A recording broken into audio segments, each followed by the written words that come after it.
le travail de la femme, l'autonomisation de la femme, qui est un pas important pour ses droits, la parité salariale, l'égalité des chances, pour résumer,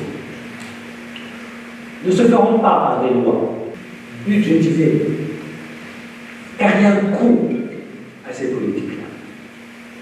Et si nous ne nous employons pas à étudier dans le détail ces coûts-là, les circuits par lesquels ils passent. Réseau Femmes est le premier réseau fédérateur d'associations militant pour la condition économique des femmes, l'accès au marché, l'entrepreneuriat féminin, le travail en domicile ou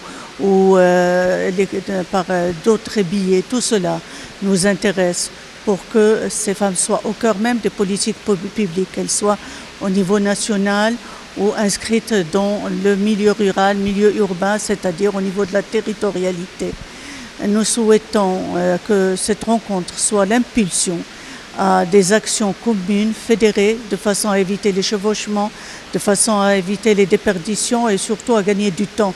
Nous sommes dans le temps de toutes les urgences et l'émergence donc de la condition féminine dans un statut confortable, économique pour une vie décente et non pas seulement pour la survie, malheureusement comme ça se passe aujourd'hui où nous avons des franges de la population féminine oubliées de l'effort économique. Donc RSEFM, c'est tout cela, c'est faire accéder tout le monde à une égalité des chances, à une égalité de moyens, à une égalité de revenus et un véritable écosystème d'entrepreneuriat qui leur autorise toute cette dignité. L'autonomisation de la femme est un processus voulu. Est-ce que le gouvernement est appelé, interpellé à soutenir cette dynamique? Nécessairement. Le gouvernement prend des décisions qui nous concernent, nous femmes, et qui concernent certains aussi, les hommes bien sûr. Mais le fait qu'on soit aujourd'hui dans un partage de travail et dans la nécessité de composer pour nos foyers et nos familles, le gouvernement est interpellé, est appelé et invité donc à prendre des politiques publiques nationales et territoriales qui font de l'autonomisation économique des femmes, non pas un simple vœu pieux ou un fait de discours, mais de véritables actions de terrain conjuguées avec tous les intervenants, les opérateurs, le secteur public comme le secteur privé. Madame Bennis, quel est l'objectif de cette rencontre aujourd'hui? L'objectif est de fédérer plusieurs associations qui travaillent sur le problème de la femme et qui existent qui ont une expérience assez longue, et même pour certaines très très longue et qui se battent toujours. Donc on a estimé qu'en nous fédérant ensemble, on pourra mieux se faire entendre, plus forte et mieux faire passer nos messages. Parce que finalement, le combat est le même pour tout le monde. Et on a décidé aussi que dans cette fédération, il y a des hommes qui sont là avec nous pour qu'ils nous écoutent. Alors ils sont sensibles, ils sont sensibilisés. Et je pense que c'est comme ça que le Maroc pourra se développer. C'est en utilisant les hommes et les femmes avec leurs compétences. Qu'est-ce que vous pouvez dire lorsqu'on vous dit que seulement 20% des femmes sont dans le monde du travail au Maroc?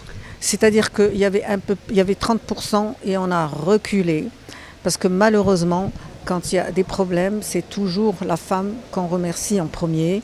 Ensuite, il y a beaucoup de femmes qui n'ont pas de contrat de travail de façon formelle. Donc on peut les remercier quand la société ne va pas bien facilement, sans problème. Donc c'est pour ça que la femme, elle est toujours, disons, comme on dit en arabe. Merci. C'est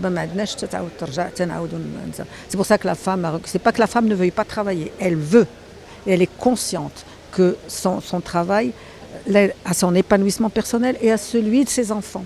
Et puis en plus, dans la vie que nous vivons aujourd'hui, il faut un partage des responsabilités. Il n'y a pas de raison que l'homme seul porte sur ses épaules le poids de la vie à deux.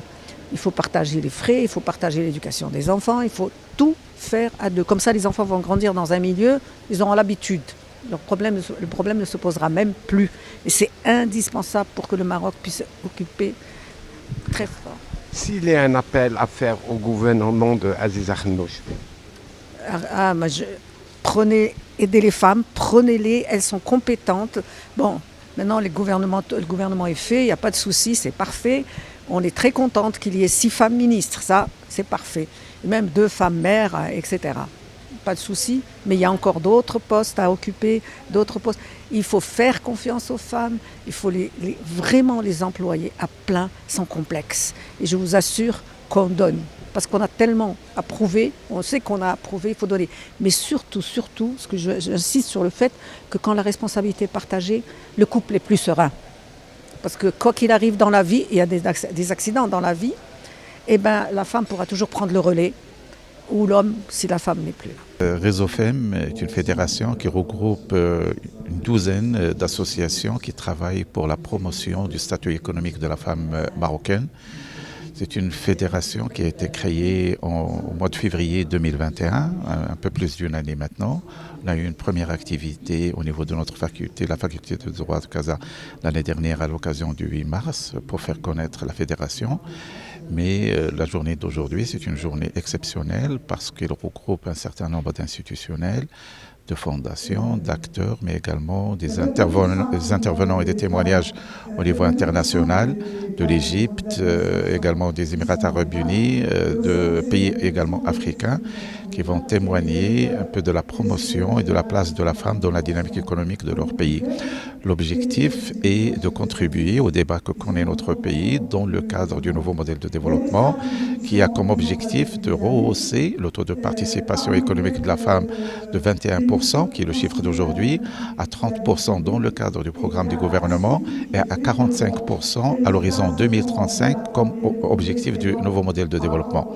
Donc il s'agit de faire le tour des différentes questions qui pourraient stimuler cette dynamique, le côté bien sûr juridique, le côté social, mais également les côtés économiques, d'encourager la femme à aller vers les prises d'initiative, vers l'entrepreneuriat. Donc il s'agit aujourd'hui de sensibiliser et de stimuler tout le système, l'écosystème, pour que la femme justement puisse jouer un rôle plus important dans la dynamique que connaît notre pays sous la houlette de Sa Majesté le roi Mohamed VI. Nous allons avoir un premier bilan à partager sans complexe.